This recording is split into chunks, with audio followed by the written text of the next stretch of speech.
हाय मित्रांनो, माझ्या नवीन व्हिडिओमध्ये तुमचं स्वागत आहे। आज मी तुमच्यासाठी एक नवीन रेसिपी घेऊन आली आहे। त्याच्या अगोदर तुम्ही माझ्या चॅनलवर नवीन असाल तर प्लीज लाईक करा, शेअर करा, सबस्क्राईब करा आणि मला कमेंटमध्ये तुम्ही नक्की कळवा।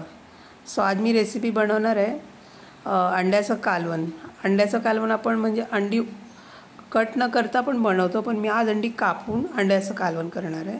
तर त्यासाठी मी 6 अंडी घेतल्या उकडून आणि एक बटाटा, एक मोठा साईजचा कांदा चिरून घेतला, एक टोमॅटो चिरून घेतलेत मी, तुम्ही बघू शकता।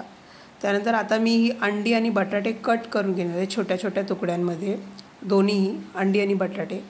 सो आता मी अंडी आणि बटाटे कट करून घेतले, तुम्ही बघू शकता। आता मी कढई गरम करायला ठेवलेली आहे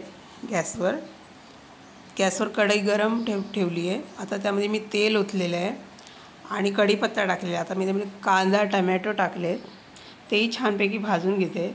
त्यानंतर थोडीशी अर्धा चमचा धना पावडर, अर्धा चमचा गरम मसाला टाकला आहे, थोडीशी हळद टाकली आणि चवीनुसार मीठ टाकलं आहे। मी पुन्हा एकजीव करून घेणार आहे।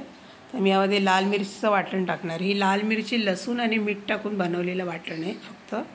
तर ही व्यवस्थित भाजून घेणार आहे मिरची। आता याच्यामध्ये मी अंडी आणि बटाटे कट करून घेतलेले ते टाकणार आहे। पुन्हा मी व्यवस्थित एकदम मध्यम गॅसवर ह्याला एकजीव होईपर्यंत छानपैकी परतून घेणार आहे हलक्या हाताने याला भाजून घेतल्यानंतर मी व्यवस्थित ह्याला एकदम छानपैकी परतून घ्यायचं। जास्त ह्याला शिजलेलं असतं त्यामुळे ह्याला जास्त हलवायचं नसतं, हलक्या हाताने हलवायचं। आता हे दोन्ही अंडी आणि बटाटे एकजीव झालेलं आहे, तर त्यामध्ये मी थोडं पाणी ओतलं आहे, कारण मला ह्याचं कालवण करायचं होतं। सो आता मी याचं पाणी ओतलेलं आहे। आता हे मी कडू देणार आहे 20 मिनिटापर्यंत, त्यानंतर तुम्हाला पुढची कृती सांगणार आहे।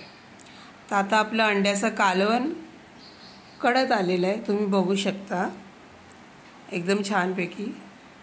तर आपलं अंड्याचं कालवण एकदम छान झालेलं आहे आणि हे अंड्याचं कालवण खूप लवकर होतं आणि एकदम सिंपल रेसिपी आहे, तुम्ही घरी बनवू शकता ही रेसिपी। अंड्याचं कालवण रेडी झालेलं आहे। व्हिडिओ आवडला तर प्लीज लाईक करा, शेअर करा आणि सबस्क्राईब करा।